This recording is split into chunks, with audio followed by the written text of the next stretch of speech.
Under root cot square theta minus cos square theta का मान ज्ञात कीजिए। देखिए कोट स्क्वायर को क्या लिख सकते हैं हम, कोस स्क्वायर थीटा बटे sine square theta minus cos square theta, under root है ये। ठीक है, हम अंडर रूट की चीजों को खेलते हैं, बार बार क्या लिखना है। कोस स्क्वायर थीटा को हम कॉमन ले लेंगे, अंदर कितना बटेगा 1/2, 1/sin स्क्वायर थीटा माइनस का 1। ठीक है, ऊपर कोस स्क्वायर थीटा है, ये इसकी गुणा इधर हो जाएगी, तो ये हो जाएगा 1 माइनस साइन स्क्वायर थीटा बटे में साइन स्क्वायर थीटा। ठीक है, 1 माइनस साइन स्क्वायर थीटा होता है कोस स्क्वायर थीटा। ठीक है, और ये साइन स्क्वायर कोस स्क्वायर थीटा बटे साइन स्क्वायर थीटा ये होता है कोट स्क्वायर थीटा, जो भी हमने तोड़ा था, है ना। तो ये हो गया cos square theta. Under root है, इन पे अंडर रूट हटाएंगे तो क्या बचेगा, कोट थीटा बटे कोस थीटा। चेक करिए आंसर किसमें आ रहा है, आंसर ऑप्शन डी में। नेक्स्ट क्वेश्चन,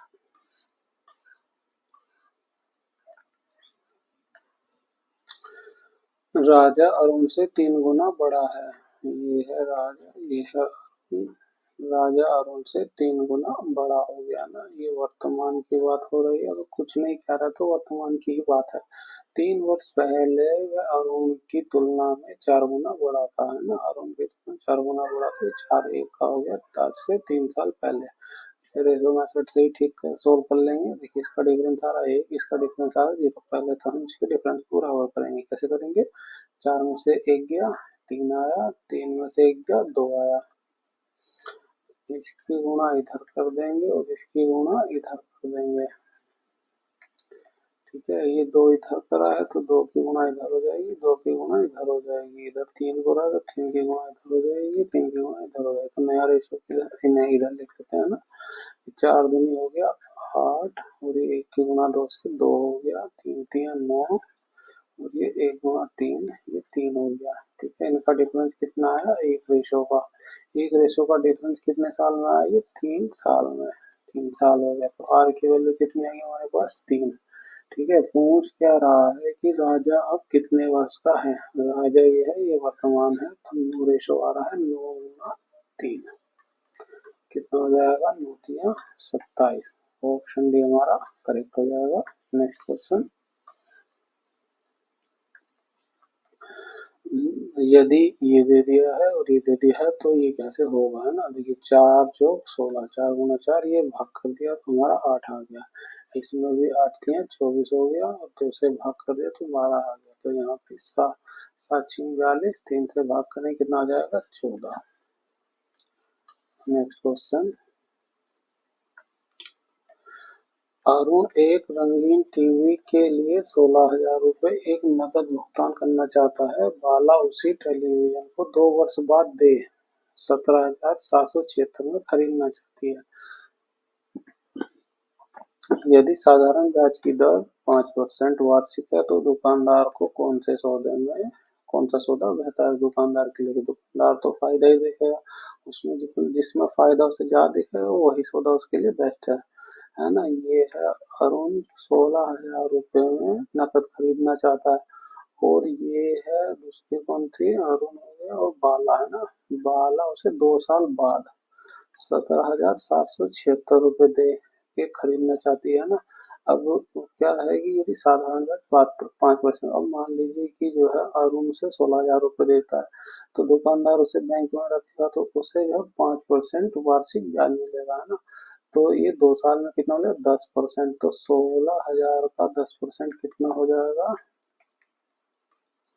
दोनों जीरो कट गई, ये आएगा 1600। तो दुकानदार को कुल कितने रुपए मिलेंगे, 1600। 2 साल बाद उसे कितने मिलेंगे, 17,600, है ना, 17,600। जबकि बाला कह रही है 2 साल बाद 17,776 रुपए देने का, तो उससे फायदा हो रहा है 176 रुपए का। तो दुकानदार के लिए बेस्ट सौदा बाला ऑफर कर रही है, तो ऑप्शन हमारा डी हो जाएगा बाला से। नेक्स्ट क्वेश्चन, ध्वनि की आवृत्ति v है और ध्वनि तरंग लैम्डा है, तो चाल के भी संबंध क्या लेंगे। देखिए चाल को ऐसे दिया हुआ है ना, तो v बराबर लैम्डा, है ना। ये एल को जो है, बी से रिप्रेजेंट कर रहा है, तो हमारा ये ऑप्शन भी राइट हो जाएगा। नेक्स्ट क्वेश्चन,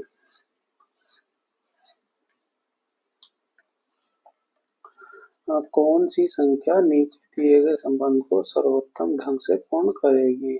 12 चौक 48, 2 घटा देंगे 46 आ जाएगा। 18 चौक 72 माइनस 2 कर देंगे, हमारा ऑप्शन बी आ जाएगा। नेक्स्ट क्वेश्चन, निम्नलिखित श्रेणी में अनुपस्थित अक्षर समूह ज्ञात कीजिए। देखिए डी का नंबर है 4, एल का है 12, इसका पता नहीं है, पी का है 16, एल का आ रहा है 12। इसका डिफरेंस कितना आ रहा है? 8 का प्लस में, इसका डिफरेंस आ रहा है 4 माइनस में, है ना। देखिए हमारा सीरीज क्या होगा, इसका हमें पता नहीं है और इसका ये। देखिए यहाँ जो है 8 का डिफरेंस आ रहा है, 8 से ये 4 का हो जाए प्लस का और फिर 0 हो जाए और फिर 0 से 4 घटा जाए -4, तो हमारा ये सीक्वेंस इसमें बैठ रहा है। तो 12 4 ये हो जाएगा 16, है ना। 16 किसका नंबर होता है? पी का। अकेला पी पहले लेटर में एक में ही है, तो हमें दूसरे से को जोड़ने की जरूरत नहीं है, लॉजिक को लगाने की। नेक्स्ट क्वेश्चन,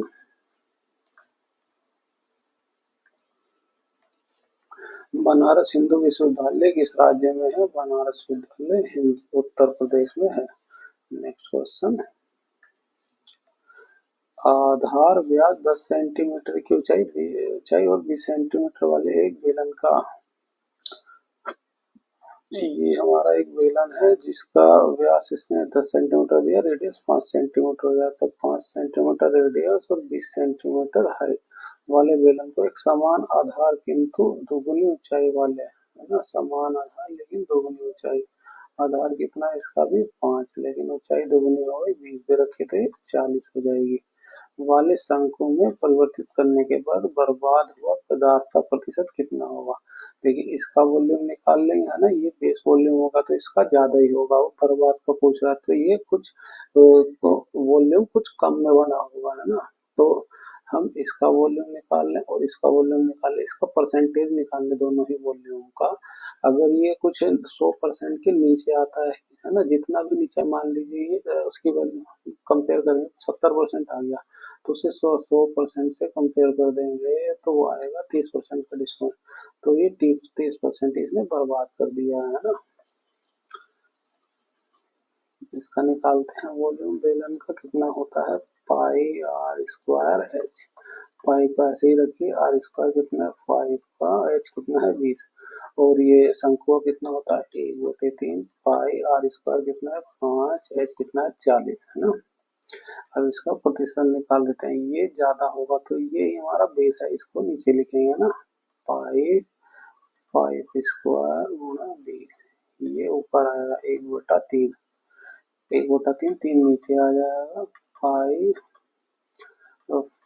स्क्वायर गुणा 40, है ना। इसका हमें प्रतिशत निकालना तो 100% से गुणा, पाई से पाई कट जाएगा, 5 स्क्वायर से 5 स्क्वायर, 20 से जाएगा 2 बार, ऊपर 2 आया नीचे 3 आया, 2/3 100%, 2 से 3 बार में 33 हो जाएगा, 66.66% आ रहा है ना। ये 100 से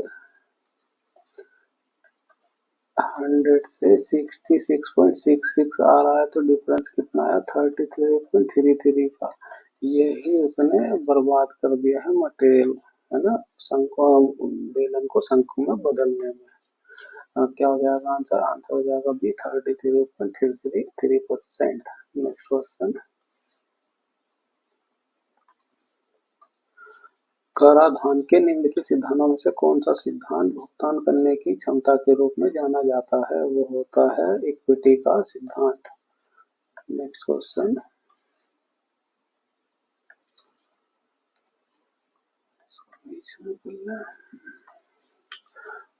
वर्ष डैश में भारत की राज्यसभा द्वारा क्षतिपूर्वक वनीकरण रोक विधेयक पारित किया गया था, वो 2016 में। नेक्स्ट क्वेश्चन,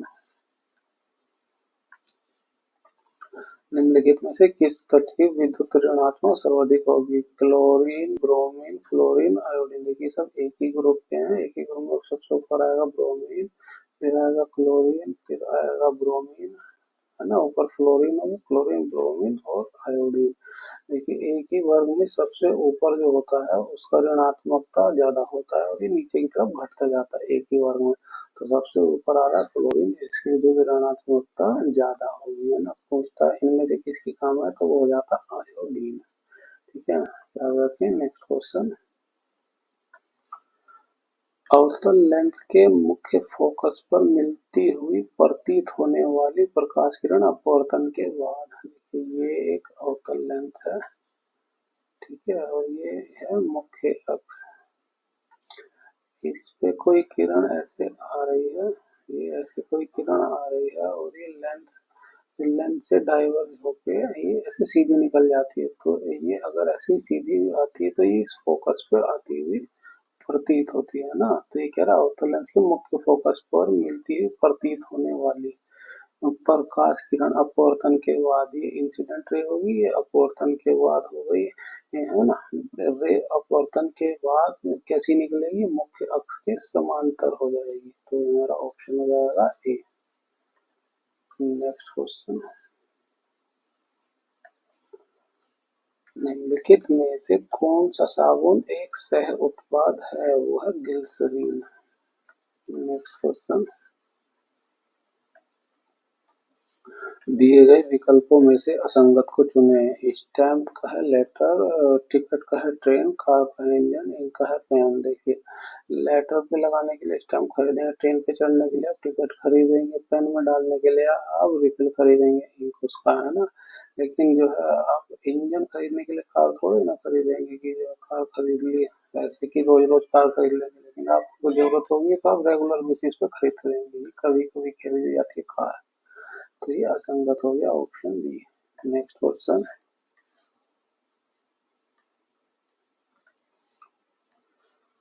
एक ट्रेन 36 सेकंड में एक प्लेटफॉर्म को पार करती है और प्लेटफॉर्म पर खड़े एक व्यक्ति को 20 सेकंड में पार करती है। यदि ट्रेन की गति 54 किलोमीटर प्रति घंटा है तो प्लेटफॉर्म की लंबाई कितनी होगी।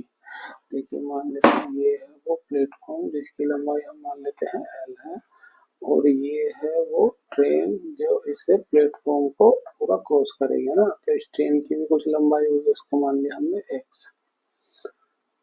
दूसरी कंडीशन, ये एक आदमी है जो खड़ा है और ये ट्रेन उसको क्रॉस कर रही है। इसके जो आदमी है इसके उसको हम उसकी लेंथ को हम नेग्लिजिबल मान लेते हैं, ठीक है। तो खाली जो है ट्रेन की लंबाई वो तो हमने एक्स मानी हुई है। इसको क्रॉस करने में 20 सेकंड का समय लग रहा है और इस पूरे को क्रॉस करने में लग रहा है 36 सेकंड का समय। तो पहले इसका निकाल लेते हैं। स्पीड इक्वल टू होता है डिस्टेंस अपॉन टाइम, है ना। डिस्टेंस कितनी है, ये ट्रेन की लंबाई जिसे हमने माना है एक्स।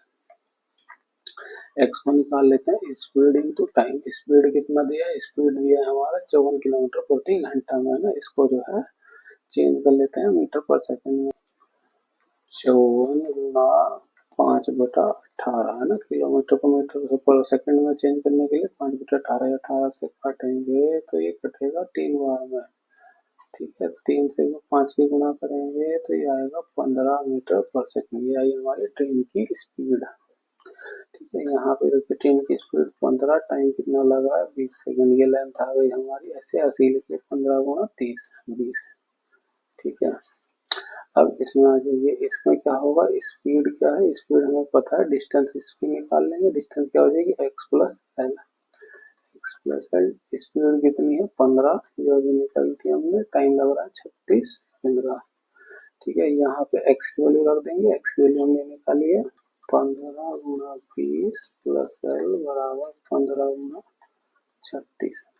अभी इसे उधर ले जाएंगे, 15 गुना 36 माइनस 15 गुना 20, 15 दोनों में कॉमन है, कॉमन ले लेंगे तो 36 माइनस 20,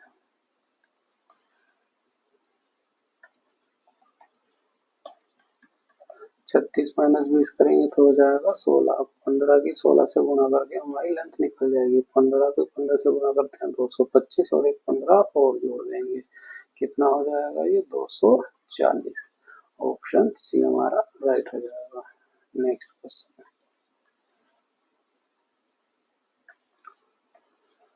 निम्नलिखित में से किसमें सर्वाधिक मात्रा में सिट्रिक अम्ल होता है? वो होता है नींबू में। ठीक है, अंगूर में कौन सा अम्ल होता है? वो होता है टार्टिक अम्ल। और आम में क्या होता है? कच्चे आम में होता है टार्टिक, केले में होता है मैलिक अम्ल। इसको भी आप याद रखें। नेक्स्ट क्वेश्चन,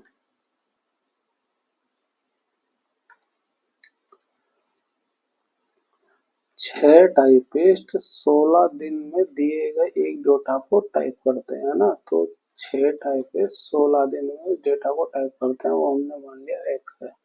अब वो कह रहे 4 टाइपिस्ट उसी काम को, है ना, काम तो ये हमारा x माना हुआ है, तो x ही काम को 4 टाइपिस्ट जो है कितने दिन लगेंगे, उस दिन को हमने मान लिया y, है ना। तो x की वैल्यू आ गई हमारी y गुणा x, 4 गुणा y, तो ये बराबर हो जाएगा 4 गुणा y के।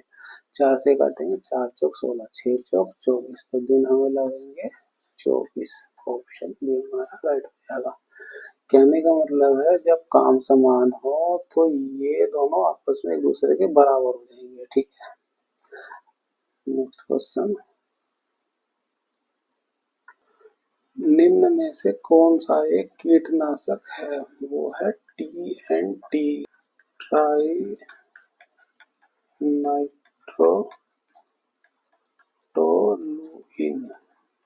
ठीक है, इसको आप याद रखें। और एक होता है DDT, है ना। DDT किस में यूज होता है? ये होता है एक्सप्लोसिव में यूज होता है। इसको क्या बोलते हैं? इसको भी आप लिख लें, डाइक्लोरो। डी का मतलब हो गया डाइक्लोरो, अगले डी से भी हो गया डाइफेनिल, टी से हो गया ट्राई क्लोरो इथेन। इसको भी आप याद रखें। नेक्स्ट क्वेश्चन,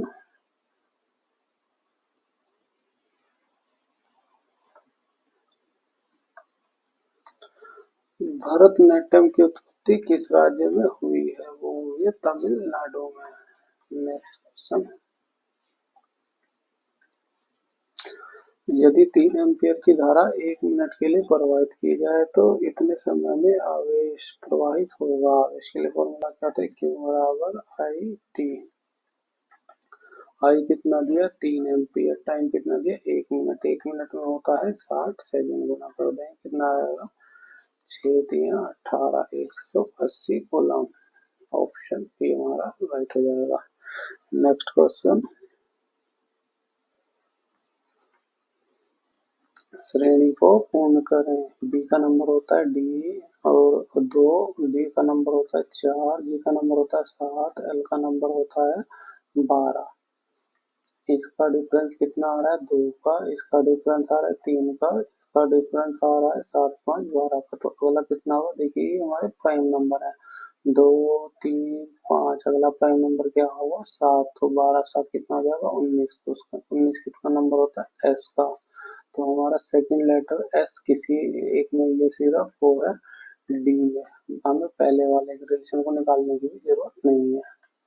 नेक्स्ट क्वेश्चन, एक निश्चित धनराशि पर 4% वार्षिक दर पर 2 वर्ष का साधारण ब्याज 140 है। समान राशि पर समान दर और समान अवधि के लिए चक्रवर्ती ब्याज और साधारण ब्याज के बीच अंतर ज्ञात करें।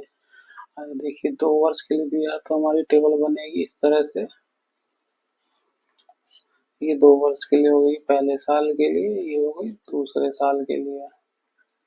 ठीक है, ये जो कॉलम होता है ये होता है SI का, सिंपल इंटरेस्ट का। ये पूरा होता है CI का। ठीक है, और ये वाला जो पोर्शन है वो CI माइनस SI हो जाएगा ना, CI माइनस SI। अब देखिए साधारण ब्याज दिया हमें 140 2 वर्षों के लिए। साधारण ब्याज चेंज तो होता नहीं है ना, हर साल जो है ये हर साल जो फिक्स रहेगा। तो 2 साल के लिए 40 है, तो 1 साल के लिए कितना हो जाएगा? ये हो जाएगा 70। यानी 70 पहले साल लगा, 70 ही दूसरे साल लगेगा। ठीक है, अब पूछ रहा है कि अब जो अंतर कितना होना चाहिए साधारण और सीआई में ना, तो हमें देखिए सिंपल इंटरेस्ट मिल गया है, हमें पता है 4% का साधारण वार्षिक ब्याज दर लग रही है। अब देखिए क्या होता है कि अगर हम सीआई निकाले तो पहले ईयर तो सीआई और एसआई दोनों समान होंगे, अगले साल का हम सीआई निकाले तो जो बेसिक अमाउंट जो हमारा प्रिंसिपल अमाउंट है उस पर तो ये 4% लगेगा, जिसके 70 आएगा ही आएगा, लेकिन इस 70 का भी 4% लगेगा। ठीक है, मतलब इस इंटरेस्ट के ऊपर भी 4% का इंटरेस्ट लगेगा, तो 70 का हम 4% निकालने हैं ना, ये परसेंट घटाएंगे आ जाएगा बटे में, एक जीरो से एक जीरो कैंसिल, 7 चौक 28, एक जीरो बची हुई है तो ये डॉट आ जाएगा 2.8 रुपीज, यानी कि वो डिफरेंस जो आ रहा है हमारा डायरेक्टली आ रहा है 2.8 रुपीज, ऑप्शन भी हमारा राइट हो जाएगा। नेक्स्ट क्वेश्चन, इनमें से कौन सा विषाणु जनित रोग है? वो है खसरा, ये विषाणु जनित रोग है। सिफिलिस, सिफिलिस क्या है? जीवाणु जनित रोग है, जीवाणु। बेरी किससे होता है? ये होता है विटामिन B1 की कमी से। ठीक है, ये सूखा रोग क्या होता है? रिकेटस, ये होता है विटामिन डी की कमी से, इसको भी आप याद रखें। नेक्स्ट क्वेश्चन,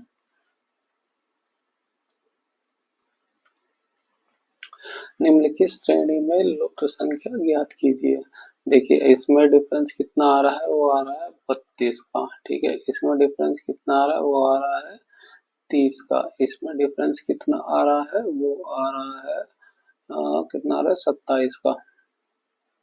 ठीक है, अगला डिफरेंस कितना होगा? इसके बाद तो पता नहीं है, तो अब देखिए इसमें और इसमें डिफरेंस आया 2 का, इसमें और इसमें डिफरेंस आया 3 का, तो अगला जो डिफरेंस होगा वो होगा 4 का, तो 27 में से 4 घटा देंगे तो ये कितना हो जाएगा? ये हो जाएगा 23, है ना। तो 117 प्लस 23 कितना हो जाएगा हमारा? 7 3 10 हासिल है, 2 3 और 1 4, 140, यानी अगला नंबर होगा हमारा 140, ऑप्शन बी। नेक्स्ट क्वेश्चन,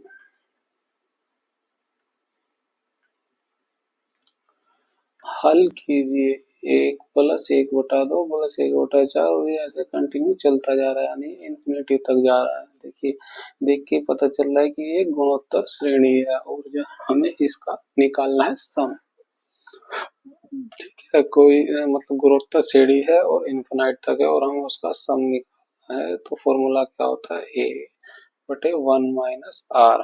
ठीक है, A क्या होता है? ये होता है फर्स्ट पद, पहला पद, और R क्या होता है? दूसरे और पहले पद का भाग।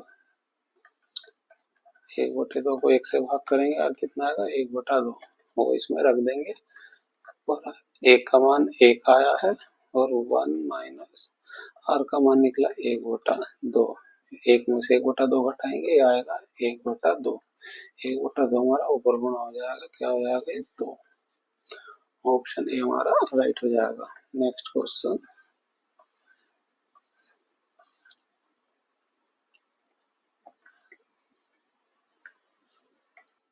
देखिए 4.55 मीटर लंबे और 5.25 मीटर चौड़े एक आंगन में समान आकार के वर्गाकार टाइल लगाए गए हैं। प्रयुक्त टाइल का अधिकतम आकार ज्ञात कीजिए। अधिकतम आकार, इसको नोट करिए, है ना। देखिए इसका एरिया कितना हो जाएगा आंगन का? 4.55 गुणा 5.25 एरिया, ये दिया हुआ है मीटर में, आंसर है सेंटीमीटर में, तो इसे भी सेंटीमीटर में कन्वर्ट कर लेंगे, ये हो जाएगा 455 गुणा, ये हो जाएगा 525। अब देखिए डायरेक्ट इसे आंसर से करते हैं कि उस टाइल का साइज क्या है। देखिए ये जो है लार्ज इसका 5 आ रहा है, तो यानी कि 5 से ही डिविजिबल होगा। इसमें 5 नहीं आ रहा है, कैंसिल हो गया, इसमें 5 नहीं आ रहा है, कैंसिल हो गया, 5 इसमें आ रहा है, 5 इसमें आ रहा है। उसने कहा है अधिकतम आकार की टाइल, है ना, तो 25 और 35 में अधिकतम है 35, तो हमारा ऑप्शन सी राइट हो जाएगा। नेक्स्ट क्वेश्चन,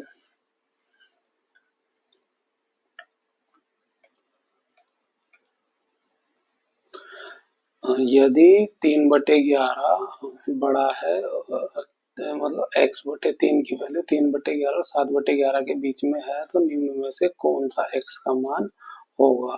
ये क्या दे रहा है, 3/11 है, ग्रेटर देन है x/3 से, और ये 7/11 से छोटा है। तो हम यहाँ पे x को रखते हैं, तो 3 की गुणा इधर कर देंगे, 3 की गुणा इधर भी कर देंगे। ठीक है, ये कितना हो जाएगा, 9/11 हो जाएगा इधर, और इधर हो जाएगा, इस x को नहीं लिखते हैं, चलिए लिख देते हैं ना, ये हो जाएगा 7×21/11। ठीक है, देखिए 11 को जब हम k संख्या से भाग करेंगे तो वो आता है 0.909, ऐसे चलता है। इसमें हम 9 की गुणा कर दे तो 9 9 81 यानी 0.81 ऐसे आएगा, 0.81 ऐसे आएगा। अब 21 को 11 है ना, 11 से एक बार में पूरा चला जाएगा, ऊपर बचेगा 10, 10/11 है ना। तो ये 1 प्लस 10/11 को फिर से वही करेंगे 0.99 से, तो ये आ जाएगा 0.909 है ना, और ये 1 है तो ये हो जाएगा 1.909।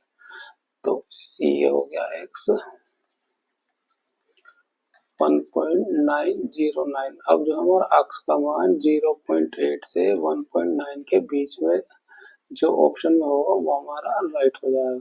अब देखिए 0.8 से बड़ा, 0.8 से बड़ा ये है और कोई है भी नहीं, ये एक आ रहा है 2, लेकिन ये 1.9 से ही बड़ा हो गया। हमारा जो मैक्सिमम 1.9 होना चाहिए था, तो ये कैंसिल हो गया, ये भी कैंसिल हो जाएगा, और ये 0.8 से छोटा हो गया, तो खाली ऑप्शन हमारा एक ही आया, तो हमारा x का मान 1 हो गया। नेक्स्ट क्वेश्चन,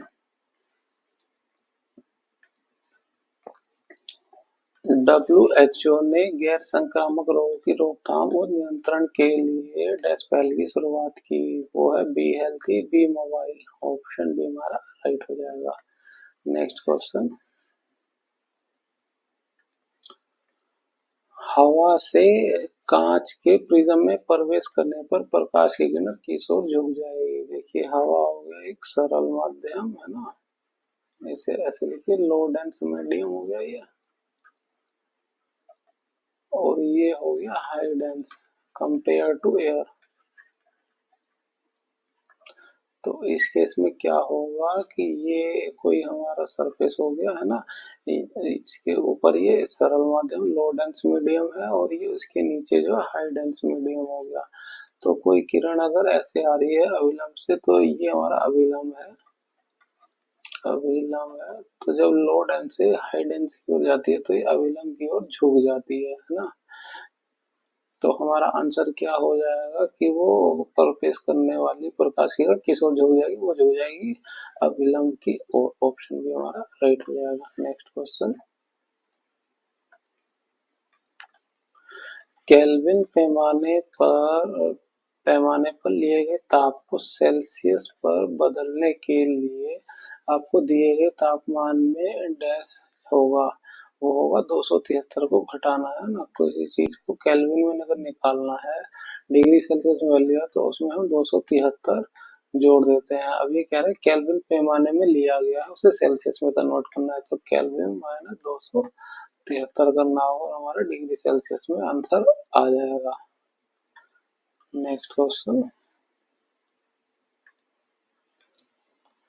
खाद्य डिब्बों पर टिन की कोटिंग की जाती है, जस्ते की नहीं, क्योंकि जस्ता टिन से अधिक अभिक्रियाशील होता है। नेक्स्ट क्वेश्चन,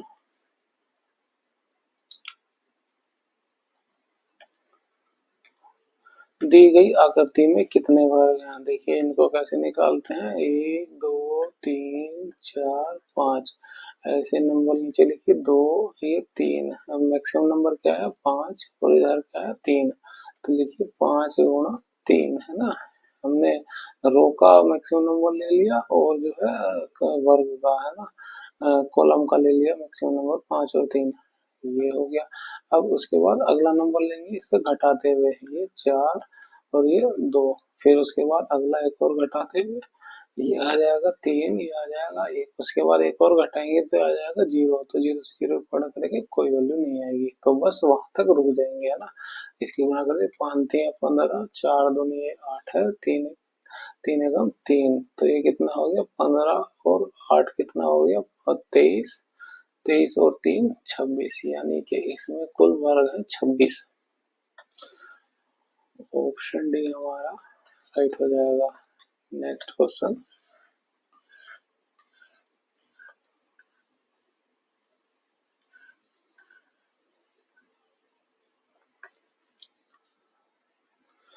ए और बी की आयु का अनुपात 3:2 है। ठीक है, 10 वर्ष बाद उनकी आयु का योग 80 वर्ष होगा। उनकी वर्तमान आयु कितनी है? ए और बी की वर्तमान आयु दी है 3:2। ये हो गई वर्तमान आयु। दिया है 10 वर्ष बाद 80 हो जाएगा। भाई मान लीजिए कोई उम्र उनकी थी कि ये जो है एक मान लीजिए किसी की उम्र 40 थी, किसी की 30 थी, तो 10 वर्ष बाद क्या होगा? 10 वर्ष बाद ये बड़ा हो जाएगा, ये भी 10 वर्ष बड़ा हो जाएगा, तो दोनों में जो है 10-10 साल की बढ़ोतरी हो जाएगी, है ना। तो इसमें भी वही हुआ है कि 10 वर्ष बाद उनकी आयु का योग, तो दो लोग हैं, दोनों के 10-10 साल बढ़ेंगे, तो हम उसको घटा देते हैं, कितना हो जाएगा अभी? 60। ये आ गया दोनों की वर्तमान आयु का योग बराबर 60, है ना। इसको मान लीजिए 3x है, ये 2x है, तो ये कितना हो गया? 5x। 5x की वैल्यू 60 दे रखी है, कहाँ से काटिए? ये आएगा 12, x का मान आ गया 12। पूछ क्या रहा है कि उनकी वर्तमान आयु, तो दोनों की वर्तमान आयु पूछ रहा है, तो 12 तिया कितना हो गया? 12 तिया 36 और 12 दूना 24। उनकी आयु आ गई 36 और 24। ऑप्शन ए हमारा राइट हो जाएगा। नेक्स्ट क्वेश्चन, एक दूसरे से डी पर स्थित एम और कैपिटल एम और स्मॉल एम द्रव्यमान वाली दो वस्तुओं के बीच लगने वाले आकर्षण बल के व्युत्क्रमानुपाती होता है। देखिए कोई एक ये है पिंड और एक ये है, इसका द्रव्यमान एम है, इसका एम है, दोनों के बीच की दूरी है डी। इसके लिए फॉर्मूला लगता है F equal to G capital M small M बटा डी स्क्वायर। पूछा है लगने वाला बल डी के व्युत्क्रमानुपाती होता है ना, तो वो होता है स्क्वायर के, उनके बीच की दूरी का वर्ग। ठीक है।